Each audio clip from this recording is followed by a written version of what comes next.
Eu queria agora convidar para a próxima apresentação o querido colega José Bonamigo. Ele é clínico geral e o tema dele será o retorno dos atendimentos eletivos, em especial os retornos ambulatoriais e cirurgia. Doutor Bonamigo, o senhor tem 15 minutos para a sua apresentação. Muito obrigado e continuamos as nossas atividades. Bom dia a todos. Deixa eu projetar aqui a tela.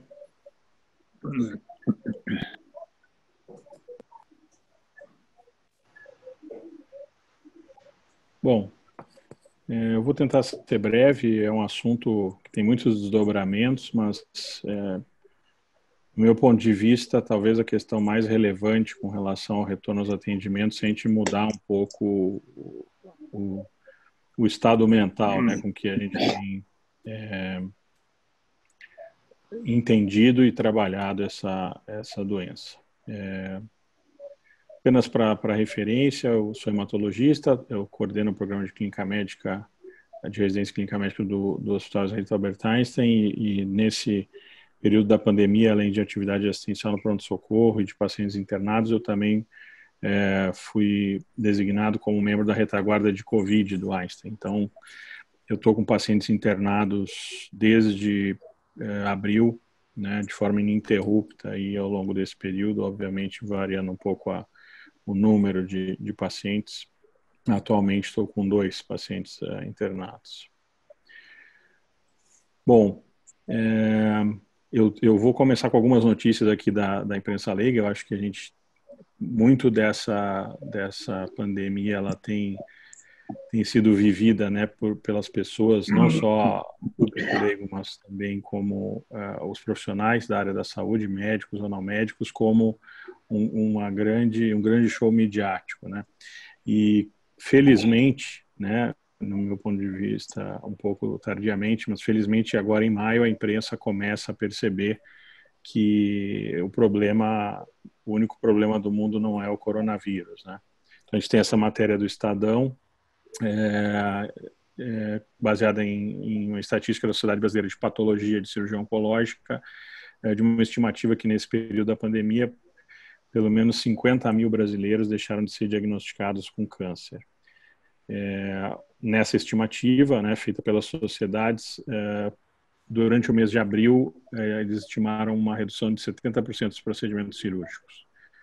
Basicamente, os fenômenos que encadearam isso são cancelamento de procedimentos não urgentes, né, como exames, consultas e cirurgias, quer dizer, pacientes que estão em investigação diagnóstica ainda, que estão fazendo exames de imagem, estão fazendo programação de biópsia, mas também por um outro fenômeno que eu vou ilustrar no slide a seguir, que é a recusa dos pacientes com outras doenças ou sintomas de procurar um hospital ou clínica por medo de pegarem o coronavírus.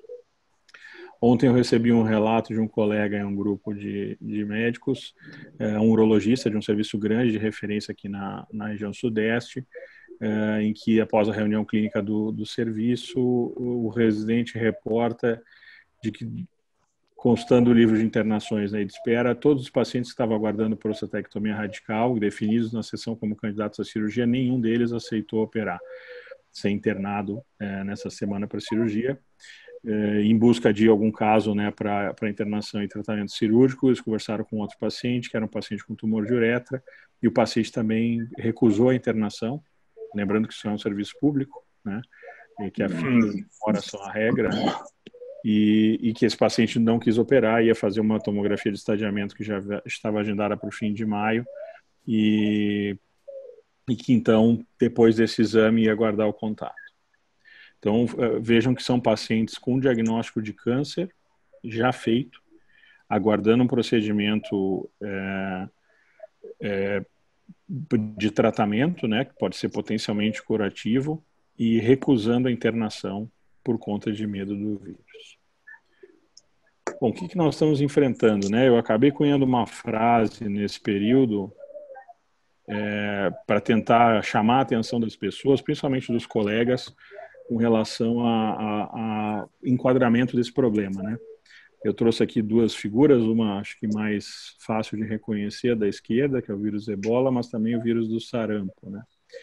Por que eu estou trazendo essas figuras? Que basicamente o que eu tenho dito é que mesmo os médicos, eles estão encarando essa pandemia como se fosse um vírus que é uma mistura do ebola com o sarampo.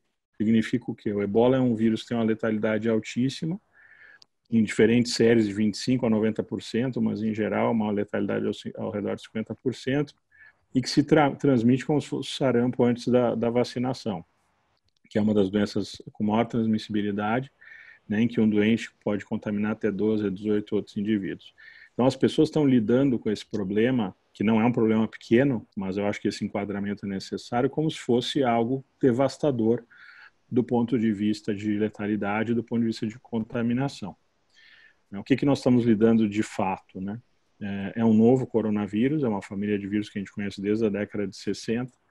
Esses números, obviamente, eles são dinâmicos, né? Mas que basicamente tem uma taxa de letalidade aí nas diferentes séries que estão sendo acompanhadas entre 0,1% a 0,6%, considerando que a gente ainda vai ampliar muito a testagem e vamos ter inquéritos sorológicos, já tem alguns publicados e outros em desenvolvimento, provavelmente essa letalidade vai ser mais baixa ainda, e um R0, um índice de transmissão de um paciente contaminado para 2 a 3 outros pacientes. É o que nós temos até agora. Algumas outras coisas importantes, né, que impactam essa questão da assistência ambulatorial e cirúrgica eletiva, né? A política de isolamento, curiosamente, ela é abordada como algo sólido, como uma rocha, né? Eu trago essa notícia aqui que repercutiu bastante na semana passada. O governador de Nova York impressionado porque muitas das hospitalizações mais recentes naquela cidade eram de pessoas que estavam em casa, né? Obviamente, o isolamento não é uma estratégia perfeita. As pessoas, alguns membros das famílias vão circular para ir comprar mantimentos. Às vezes você vai pedir uma entrega.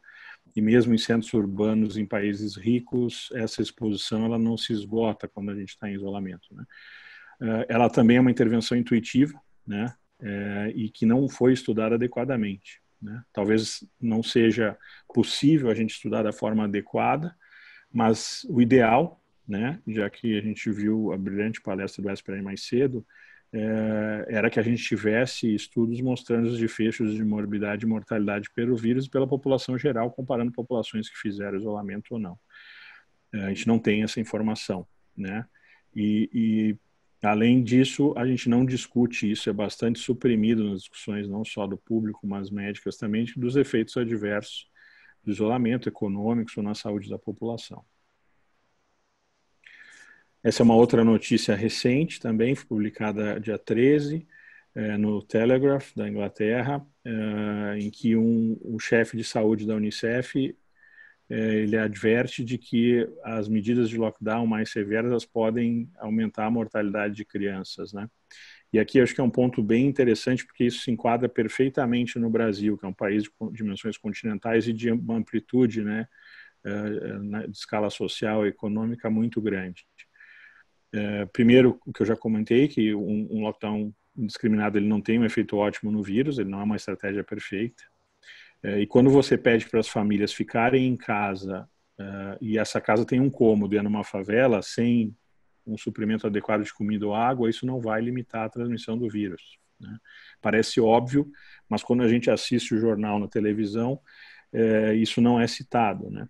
A gente tem a experiência no Einstein de ter os residentes rodando nos hospitais públicos também, administrados pela instituição, não só no Morumbi, no hospital privado, e um relato constante dos residentes desde o início das medidas é que no Jardim Ângela, que é o bairro onde é localizado o Emboimirim, exceto uma grande loja, que é um Magazine, que tem uma rede enorme pelo Brasil, é uma empresa grande, todo o pequeno comércio segue aberto e as pessoas estão na rua, né? E não por questões de divertimento, elas estão na rua porque tem a necessidade econômica de ter um ganha-pão diário, eles não recebem por mês, elas não têm poupança, né? Outra coisa que a gente viu acontecer no Brasil, isso foi divulgado na nossa imprensa também, é que as medidas de lockdown foram copiadas, né? Então, muitos gestores públicos importaram medidas de outros países e gestores dentro do Brasil, prefeituras de pequenas cidades, por exemplo, copiaram medidas jurídicas que até são ilegais, às vezes, do prefeito emitir com relação a isolamento. E isso não foi contextualizado para a situação local. Então, a gente tem vários casos anedóticos aí de prefeitos fazendo medidas extremamente rigorosas em comunidades com baixíssimo índice de doença, às vezes sem casos, né, e sem contextualizar para a situação local. E por último, eu queria fazer um alerta de que nós precisamos pensar na saúde do sistema, né, que assiste essas pessoas, sejam elas portadoras do coronavírus ou não. A primeira matéria de abril, na verdade, circulou na Gazeta do Povo do Paraná e era um alerta dos hospitais privados, a maioria deles sem fins lucrativos, que por serem instituições de menor porte vinham pelo esvaziamento, né, no geral dos hospitais, mesmo que estivessem atendendo coronavírus, tiveram uma redução importante nas suas internações e procedimentos diagnósticos de risco financeiro e de falência. E essa direita é uma notícia de hoje da Folha, em que os dois hospitais privados de maior porte, né, de maior destaque no Brasil, fazendo corte de salários, né. A redução da carga horária dos médicos ocorreu lá no hospital. Eu ainda tenho horas no PA, mas essas horas foram reduzidas para a maioria dos plantonistas pela metade. Isso liberou muitos colegas para ir para as unidades públicas, mas demonstra que o setor privado está sofrendo com essa crise, né? Uma informação que foi divulgada com relação aos hospitais privados no mês de abril dava conta de que os hospitais privados tinham tido uma redução em média de 50% de internações e de 80% em exames diagnósticos nesse período, obviamente comprometendo a posição financeira dos hospitais. Eu vou trazer algumas coisas aqui do protocolo do hospital com relação ao retorno às atividades. A ideia aqui não é ser detalhado, é ser breve, mas trazer alguns conceitos importantes, né? Eu percebi logo no início da crise, com a comunicação muito intensa com meus colegas de faculdade no Rio Grande do Sul, com colegas da MB e de outras entidades de outros estados, em que todo mundo trocava informação de forma muito intensa para conseguir enfrentar da melhor maneira essa pandemia, de que, na verdade, o diferencial eram as medidas mais simples, né? Então, como já foi bem posto aqui no webinar, a questão da utilização correta dos EPIs e dos protocolos de utilização, de paramentação e de desparamentação são cruciais, né, para a prevenção da disseminação desse vírus. Uma coisa interessante também, eu recomendo a vocês, eu acabei não colocando isso no slide, mas o capítulo do Tratado de Doenças Infecciosas do Mandel sobre coronavírus está muito bem escrito. E uma coisa interessante e importante para nesse aspecto que a gente vai abordar agora do retorno é que é uma doença desde o SARS-1, né, no início dos anos 2000, como no MERS, nos anos 2012, 2013, são surtos de infecção intra-hospitalar, né? Inclusive, boa parte da crise grave que se abateu na Europa e provavelmente na China, não tão divulgada, mas que nós acompanhamos com mais detalhe nos países europeus, se deu devido ao fato dos pacientes estarem doentes dentro do hospital sem isolamento adequado no início dos casos naquelas regiões, e isso ter gerado contaminação intra-hospitalar de outros pacientes e das equipes. Teve muito destaque também um estudo que foi publicado no JAMA da mortalidade dos primeiros casos de UTI em Nova York, e chamava atenção o índice de mortalidade de 88% dos pacientes em UTI, e aconteceu o que aconteceu em muitos outros lugares, quer dizer, os intensivistas, os pneumologistas, os especialistas que estão habituados a cuidar desses pacientes mais graves com síndromes respiratórias tiveram que sair da linha de frente por terem sido acometidos pela doença, e você teve uma série de profissionais não habilitados, né, ou não habituados a lidar com esses doentes, fazendo ventilação de forma inadequada, sedando em excesso esses pacientes, e aí somando a morbidade do vírus, a morbidade de um tratamento de terapia intensiva que não era o ideal. Bom, peço perdão só. Esse documento tem sido atualizado desde abril, está disponível no Medical Suite, que é uma área do site do Einstein para médicos. Essa informação está aberta desde o início, vocês não precisam de nenhuma senha. Se vocês acessarem o site do hospital, nesse endereço vocês vão ter acesso. Esse protocolo tem quase 200 páginas, na verdade ele abrange uma série de coisas desde o tratamento, internação, e eu vou destacar aqui para vocês, então, para não me alongar mais, algumas medidas e alguns conceitos importantes quando a gente discute a retomada das atividades. A gente está trabalhando já com o retorno das atividades cirúrgicas desde a segunda quinzena de abril.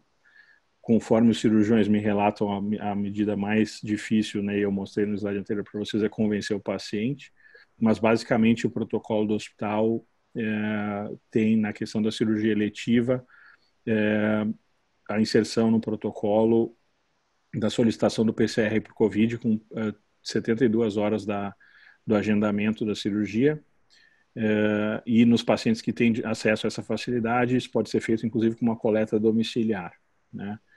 Então, a coleta é feita até 48 horas antes do procedimento, e um paciente sem sinais e sintomas da doença e com PCR negativo pode prosseguir para o procedimento, e se ele tiver sintomas ou PCR positivo, eu vou mostrar para vocês essas medidas. Basicamente, o questionário envolve buscar nas últimas 48 horas sintomas de febre, sensação de febril ou calafrios, tosse, dor de garganta, falta de ar, diarreia.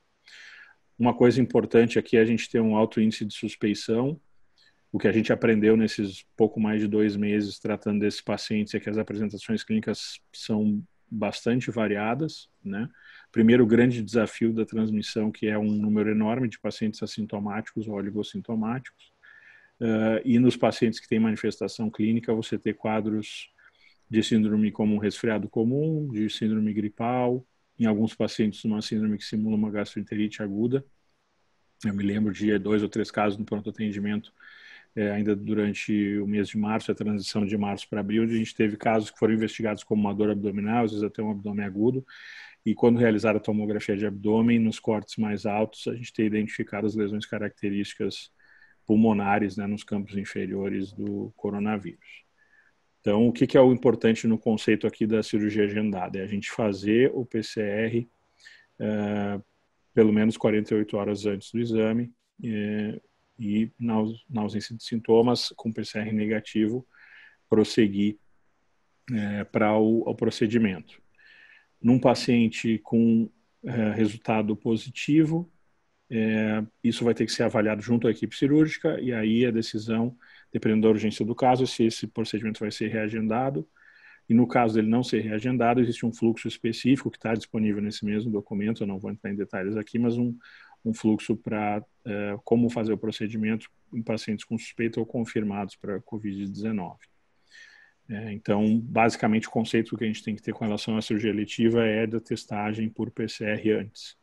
Existem séries de casos, eu me lembro de uma chinesa especificamente que mostrou uma morbidade muito grande desses pacientes que foram operados, doentes ou operados e tiveram um diagnóstico de Covid no pós-operatório, né? E é um estado pró-inflamatório pós-cirúrgico que se soma a esse quadro que a gente já foi descrito anteriormente da própria doença, então desfechos bastante ruins para pacientes que são operados com a doença ou que têm um diagnóstico posterior.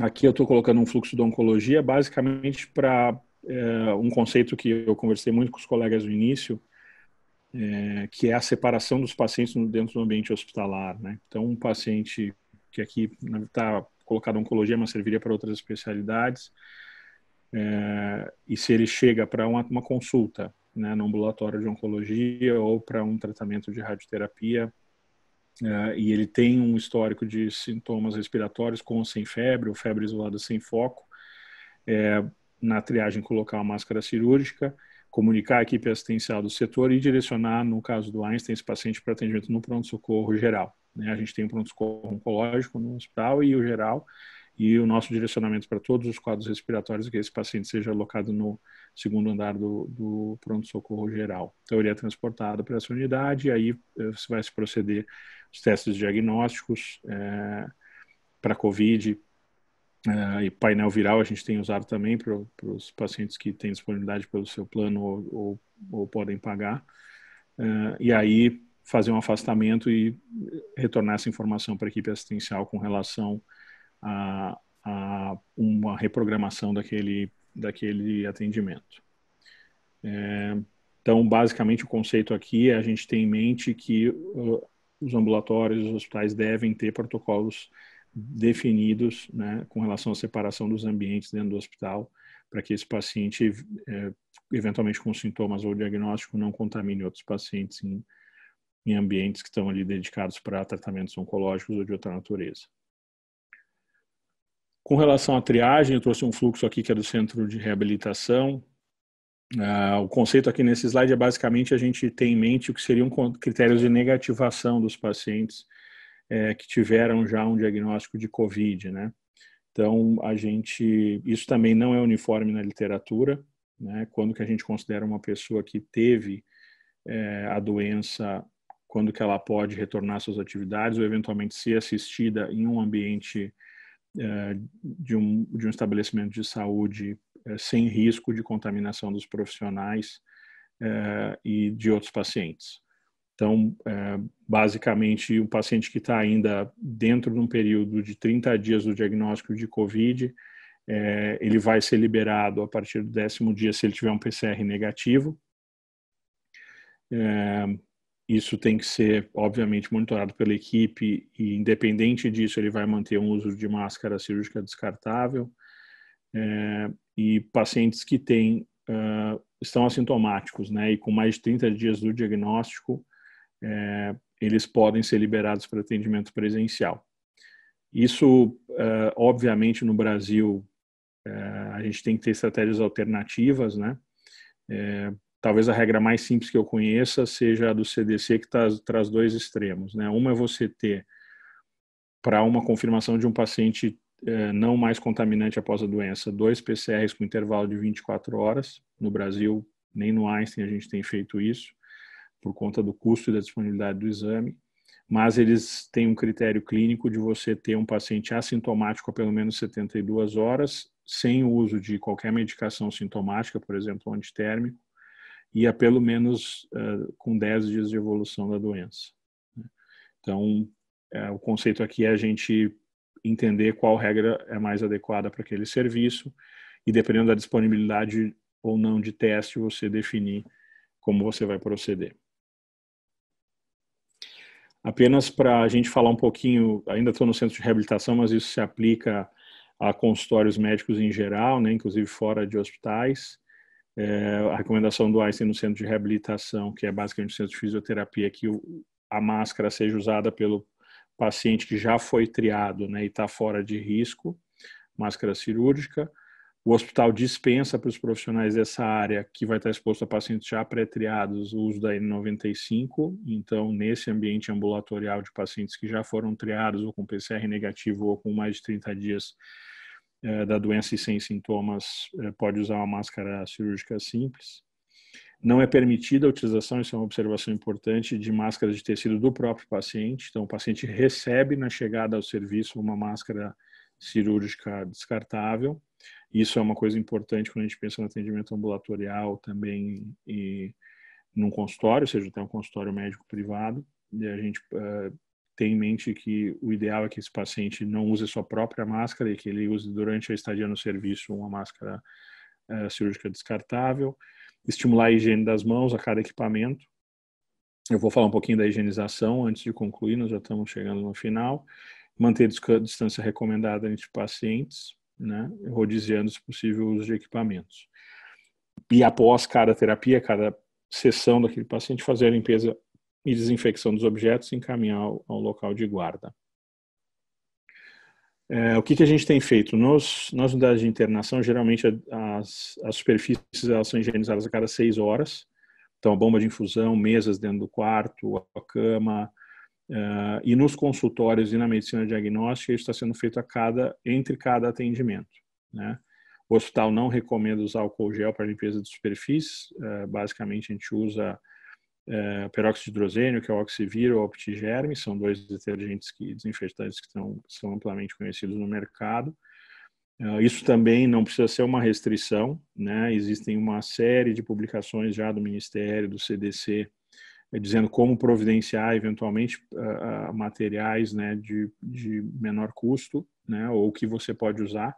Lembrando que esse não é um vírus resistente no ambiente, né? Lavar as mãos com sabão comum já é uma medida eficaz, desde que seja feita a técnica adequada. Então, lembrar que entre atendimentos em consultórios e na medicina diagnóstica, a gente deve fazer essa higienização, que é, obviamente, feita com menor frequência no ambiente que o paciente está internado. A gente usa bastante computador portátil lá no hospital, por causa do sistema de prontuário eletrônico, então a recomendação é de limpeza e desinfecção entre cada paciente. E deixar algumas reflexões, né? Quer dizer, qual o correto enquadramento do problema? Eu vejo que essa é uma questão bastante interessante com relação ao que a gente está enfrentando com o coronavírus, né? Ele não é um vírus tão letal, obviamente, pela disseminação de uma forma nova, a gente está se deparando com casos graves. Talvez pelo fato, isso é uma hipótese, né? Que talvez fique para uma discussão posterior, mas pelo fato da gente ter uma sociedade hoje altamente conectada, né? A gente está vendo num grau de detalhe isso muito grande, e isso está desviando um pouco a maneira com que a gente tem que conduzir as coisas, né? Então, por exemplo, quem diz que no influenza em 2009 ou em pandemias anteriores que nós tivemos o mesmo grau de atenção com a variação, por exemplo, da apresentação clínica desses doentes ou as formas mais graves, né? Será que o influenza não tinha alguma síndrome também de complicações pulmonares ou de trombose, como esse tem? É uma doença que a gente já conhecia, né? Diferente desse coronavírus, que as duas epidemias anteriores mais recentes, a gente praticamente não teve casos na América Latina. Então, eu penso bastante sobre isso, quer dizer, como enquadrar adequadamente esse problema. A gente não pode, obviamente, ser negligente, mas a gente precisa dar a proporção adequada, né? E como, então, o desafio de assistir todos os outros agravos que estão negligenciados por causa desse hiperfoco na pandemia, né? Então, a gente está aprendendo dia a dia formas de apresentação clínica, complicações, especialistas que nunca vão ver um doente em UTI sendo bombardeados por informações altamente específicas, né, de um percentual de pacientes relativamente pequeno, né, que a gente acaba atendendo nos centros com maior complexidade. Então, o enquadramento eu acho que é uma questão importante aí. E aqui, finalizando, quer dizer, a sugestão é a gente pensar simples, enquadrar bem o problema, enquadrar do ponto de vista de entender a doença que a gente está enfrentando e entender o que a gente tem no nosso serviço, né? Daí a importância de se constituir comitês locais e a gente não simplesmente adotar, como eu critiquei isso em relação ao isolamento, né? A gente não pode simplesmente importar as medidas de um outro serviço, mesmo que seja um serviço nacional, às vezes até de um porte similar ao que a gente está, mas a gente adaptar isso para a realidade local, para o que se conhece do comportamento da equipe que a gente tem, do grau de conhecimento técnico, de preparo, né? A gente vê que as informações que são compartilhadas, infelizmente, elas nem sempre são as que importam, né? Então, eu trouxe a figura aqui da lavagem das mãos porque a gente é bombardeado com informações de mortalidade, números cumulativos o tempo inteiro na mídia, e talvez um dos serviços mais importantes que poderia ser prestado, né, não só para as entidades médicas, mas pelos órgãos de comunicação em geral, é ensinar a técnica adequada de higienização das mãos. Eu não me lembro de ter visto isso nem nos programas, nem em intervalos comerciais, né, do que a gente está vendo aí na mídia. Isso era uma coisa que devia estar se repetindo todos os dias, né, como ensinar as pessoas a tomar as medidas adequadas de prevenção. É isso, eu agradeço a atenção de todos e estou à disposição para as perguntas.